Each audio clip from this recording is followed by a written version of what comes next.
Good morning बच्चों इससे पहले वीडियो में मैंने आप लोगों को वचन के बारे में बताया था कि एक वचन बहुवचन। आज मैं और उसमें मैंने ये भी बताया था कि वचन के भेद। बच्चों आज हम लोग पढ़ेंगे कारक। आज हमारा पाठ जो विषय है वो है कारक। तो बच्चों देखिए, पहले मैं कुछ पढ़ रही हूँ व कुछ वाक्यों को पढ़ रही हूँ और उसके बाद मैं आप लोगों को पाठ समझाऊंगी। तो बच्चों देखिए, निम्नलिखित वाक्यों को पढ़िए। पहले ध्यान से सुनिए कि मैं क्या पढ़ रही हूँ और उसके बाद मैं इससे आप लोगों को बताऊंगी। कारक शब्द का अर्थ। कारक शब्द का अर्थ होता है क्रिया को करने वाला। क्रिया को करने वाला। वाक्य में क्रिया को पूरा करने में अनेक संज्ञा शब्द शामिल होते हैं। अनेक क्या होते हैं बच्चों? संज्ञा शब्द शामिल होते हैं। इन संज्ञाओं के क्रिया शब्दों के साथ विभिन्न प्रकार के संबंध हो सकते हैं। विभिन्न प्रकार के संबंध क्या हो सकते हैं? हो सकते हैं। जैसे कृष्ण ने कंस को बाण से मारा। किससे मारा? तो बाण से मारा। इस वाक्य में क्रिया क्या है बच्चों? मारना। क्रिया क्या है? मारना। इस क्रिया को संपन्न करने में 3 संज्ञाओं का प्रयोग हुआ है। कितने संज्ञाओं का प्रयोग हुआ है बच्चों? तो 3 संज्ञाओं का प्रयोग हुआ है। कृष्ण, कंस, बाण। अर्थात मारने की क्रिया संपन्न कर रहा है। कृष्ण मार रहा है। कृष्ण क्या कर रहा है? मार रहा है कंस को। तथा मारने के लिए किसका प्रयोग कर रहा है? मतलब वस्तु हो जा रहा है कि बाण का कृष्ण एक नाम है। तो इस वाक्य में आए ने से को का संबंध प्रकट करने वाले चिन्हों को कारक चिन्ह कहते हैं। ठीक है बच्चों, इस प्रकार देखिए, अब हम लोग जानेंगे कि कारक किसे कहते हैं। तो बच्चों, संज्ञा या सर्वनाम के जिस रूप से उसका वाक्य के दूसरे शब्द, देखिए फिर से मैं कह रही हूँ, ध्यानपूर्वक सुनिए। संज्ञा या सर्वनाम के जिस रूप से उसका वाक्य के दूसरे शब्दों या क्रिया से सीधा संबंध ज्ञात होता हो उसे कारक कहते हैं। मैं फिर से कह रही हूँ, कारक किसे कहते हैं बच्चों? तो अगर आपसे पूछा जाए कि कारक किसे कहते हैं तो आप लोग बोलोगे कि संज्ञा या सर्वनाम के जिस रूप से उसका वाक्य के दूसरे शब्दों या क्रिया से सीधा संबंध ज्ञात हो उसे कारक कहते हैं। उसे क्या कहते हैं बच्चों? कारक कहते हैं। जैसे देखिए बच्चों, इस संबंध को प्रकट करने के लिए जो चिन्ह प्रयोग किए जाते हैं उन्हें कारकीय चिन्ह या प्रसंग कहते हैं। कारक चिन्हों के बिना संज्ञा या सर्वनाम शब्दों का क्रिया से संबंध प्रकट नहीं होता है। जैसे भिखारी रोटी दो। भिखारी रोटी दो। तो इसमें कारक चिन्ह सहित वाक्य क्या होगा? भिखारी को रोटी दो। क्या होगा बच्चों? भिखारी को रोटी दो। सपना गाना गाया। सपना गाना गाया कारक चिन्ह के बिना वाक्य है, लेकिन इसको कारक चिन्ह के सहित वाक्य में क्या होगा बच्चों? कि सपना ने गाना गाया। तब हमारा वाक्य क्या हुआ? मतलब समझ में आ रहा है कि सपना गाना गाया। ये शब्द हम लोग अगर कोई बोले कि सपना गाना गाया तो हमें क्या होगा? वो समझ में नहीं आएगा कि वो क्या बोलना चाह रहा है। लेकिन अगर हम लोग कारक चिन्ह का प्रयोग करते हैं, सहित प्रयोग करके वाक्य को बोलते हैं कि सपना ने गाना गाया, तो क्या हुआ कि वहाँ पता चला कि सपना ने क्या किया? तो सपना ने गाना गाया। अंकित चाय पी। अंकित चाय पी। अंकित ने चाय पी। मात्रा का हम लोग चिन्ह का प्रयोग करके सहित वाक्य क्या क्या करें कि अंकित ने गाना गाया। ठीक है, सॉरी, अंकित ने चाय पी। अब है तुलिका भाई पत्र लिखा। नहीं, जब ये बोलेंगे तो इसमें कोई हमें क्या होगा? कोई संबंध प्रकट नहीं होगा, कुछ पता नहीं चलेगा कि यहाँ क्या बोला जा रहा है। लेकिन तुलिका ने भाई को पत्र लिखा, तो तुलिका ने क्या किया? तो तुलिका ने अपने भाई को पत्र लिखा। ठीक है बच्चों, आगे देखिए।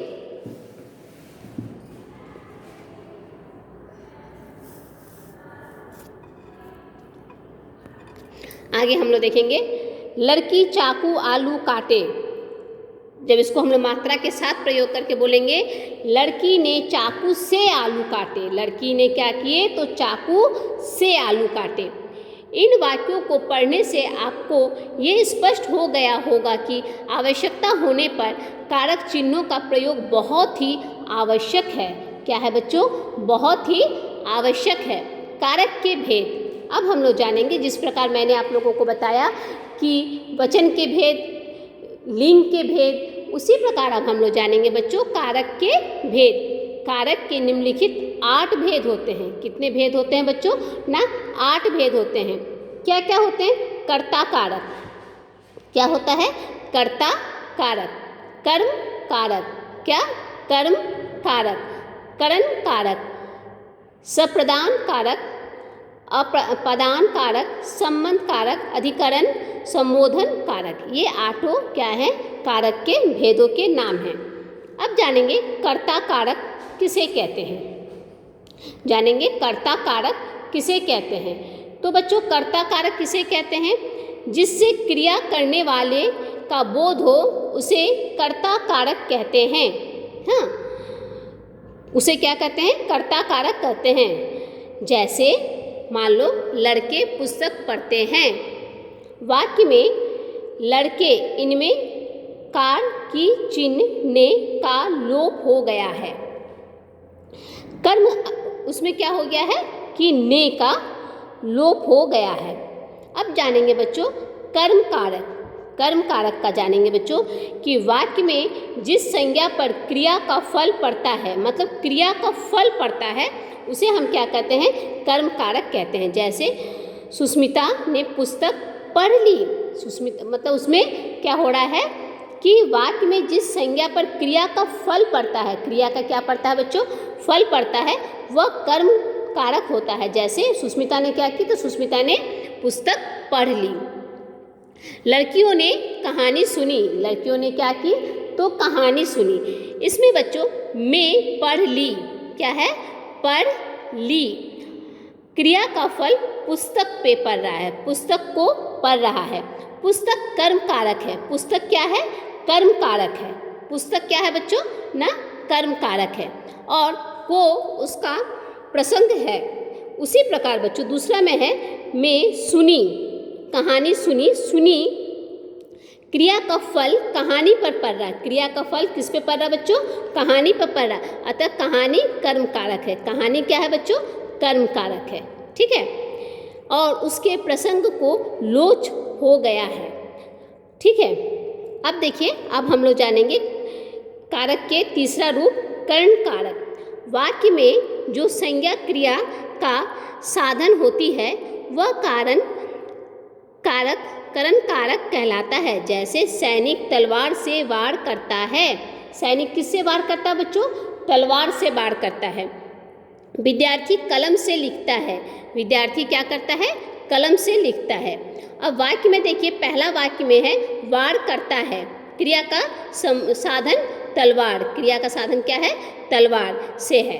तो तलवार यहाँ क्या है? कर्ण कारक है और से उसका प्रसंग है। अब लिखता है, क्रिया का साधन कलम से है। कलम कर्ण कारक है। कलम क्या है बच्चों? कर्म कारक है और उसका कार्य की चिन्ह है। ठीक है। अब हम लोग जानेंगे कारक का चौथा रूप सप्रदान कारक। वाक्य में जिस संज्ञा के लिए क्रिया की जाती है या कुछ दिया जाता है वो सप्रदान कारक होता है। जैसे सुरेश ने पिताजी को चिट्ठी भेजी। सुरेश ने क्या की? पिताजी को चिट्ठी भेजी। पिताजी बच्चों के लिए मिठाई लाए। पिताजी बच्चों के लिए क्या लाए? तो मिठाई लाए। वाक्य में भेजी क्रिया पिताजी को के लिए की गई है, अतः पिताजी में सप्रदान कारक है और प्रसंग को है। इसको का अर्थ है के लिए, मतलब बच्चों के लिए। ठीक है। में लाए, दूसरा वाक्य में है में लाए, क्रिया बच्चों के लिए की गई है। क्रिया किसके लिए की गई है? तो बच्चों के लिए की गई है, अतः बच्चों सप्रदान कारक है और के लिए प्रसंग है। ठीक है। अब हम लोग जानेंगे पांचवा कारक का पांचवा रूप अप्रदान कारक। वाक्य के जिस शब्द से किसी एक शब्द का दूसरे शब्द से अलग होने का बोध हो वह अपदान कारक होता है। जैसे बादलों से बूंदें गिरती हैं। बादलों से क्या गिरती हैं? तो बूंदें गिरती है। छत से कुत्ता गिर गया। छत से क्या हुआ ना? कुत्ता गिर गया। वाक्य 1 में देखिए बच्चों, गिरने की क्रिया बादलों से हो रही है। किससे गिरने की क्रिया किससे हो रही है? तो बादलों से हो रही है। अतः बादलों अपदान कारक है और उसका प्रसंग से है। वाक्य दूसरा में है, गिरने की क्रिया छत से हुई है। गिरने की क्रिया किससे हुई है बच्चों? छत से हुई है। अतः छत अपदान कारक है। से प्रसंग है। यहाँ पर से अलग होने का अर्थ निकलता है। से क्या होता है? अलग होने का अर्थ निकलता है। अब देखिए हमारा छठा है संबंध कारक। संबंध कारक क्या है बच्चों? वाक्य में जब दो संज्ञाएं परस्पर जुड़ी होती हैं तब संबंध कारक होता है। जैसे लड़के का कलम खो गया। लड़के का कलम खो गया। लड़की की माताजी ने मिठाई दी। लड़की की माताजी ने मिठाई दी। जुगेश के पिताजी आए हैं। पहले वाक्य में लड़के और कलम, दूसरे वाक्य में लड़की और माताजी तथा तीसरे वाक्य में जुगेश और पिताजी के परस्पर मतलब संबंध है। पिताजी का किससे संबंध है? लड़के का किससे पिताजी का संबंध है? लड़के से यहाँ पे पहला में है लड़के का कलम से संबंध है और लड़की का किससे संबंध है? माताजी से। ठीक है। संबंध का की और के प्रसंग से प्रकट हो रहे हैं। अतः लड़के, लड़की और जुगेश में संबंध कारक है। संबंध कारक के चिन्ह का, की, के, रा, री, रे होते हैं। क्या क्या होते हैं? का, की, के, रा, री, रे होते हैं। अधिकरण कारक। वाक्य में क्रिया के काल, स्थान या आधार को बताने वाले कारक को अधिकरण कारक कहते हैं। जैसे मैं शाम को आऊँगा। घर के भीतर बैठो। वह अगले साल आएगा। पहला वाक्य में है बच्चों, मैं शाम को, क्या है? शाम को अधिकरण कारक है क्योंकि ये एक विशेष समय को बता रहा है। मतलब मैं आऊँगा तो नहीं बोला जा रहा, कह रहा है मैं शाम को आऊँगा। मतलब विशेष समय, शाम का समय उसको विशेष कहा जा रहा है। इसीलिए यहाँ पे क्या है? शाम को अधिकरण कारक है क्योंकि ये एक विशेष समय को बताता है। में के भीतर अधिकरण कारक है क्योंकि ये एक विशेष स्थान को बताता है। क्या? घर के भीतर बैठो, मतलब घर में बैठो नहीं, घर के भीतर बैठो। मतलब भीतर क्या है बच्चों? अधिकरण कारक है क्योंकि वो एक विशेष स्थान को बता रहा है। ठीक है। उसी प्रकार अगले साल का आशय साल से है जो एक विशेष समय को बता रहा है। मतलब मैं कब आऊँगा? तो मैं अगले साल आऊँगा। तो ये क्या है बच्चों? एक विशेष साल को बता रहा है। परंतु यहाँ पे विभक्त लुप्त है। हाँ, कि यहाँ पे विभक्त क्या है बच्चों? लुप्त है। मतलब नहीं बताया जा रहा है, नहीं दिखाया जा रहा, लुप्त है। अब हम जानेंगे 8वां संबोधन कारक। वाक्य में जब किसी संज्ञा का पुकार या संबोधित किया जाता है तब वो संबोधन कारक होता है। जैसे अरे लड़कों मैदान में पहुँचो। अरे लड़कों मैदान में पहुँचो। अरे बहन गाना क्यों नहीं गाती? यहाँ अरे लड़की, अड़ी बहन संबोधन कारक है। ठीक है बच्चों।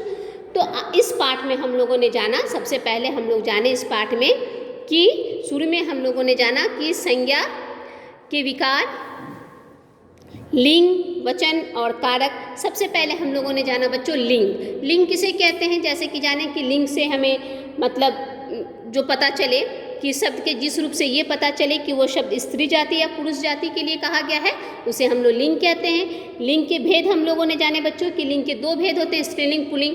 फिर हम लोगों ने जाना वचन। वचन क्या है बच्चों?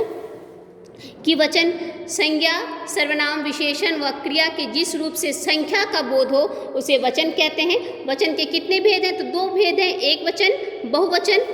अब उसके बाद हम लोगों ने जाना यहाँ पे कि कारक। ठीक है बच्चों।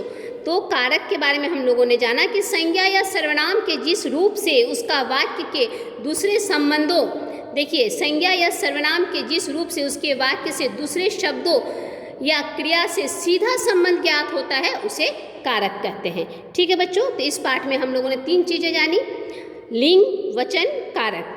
ठीक है, ओके बच्चों, धन्यवाद।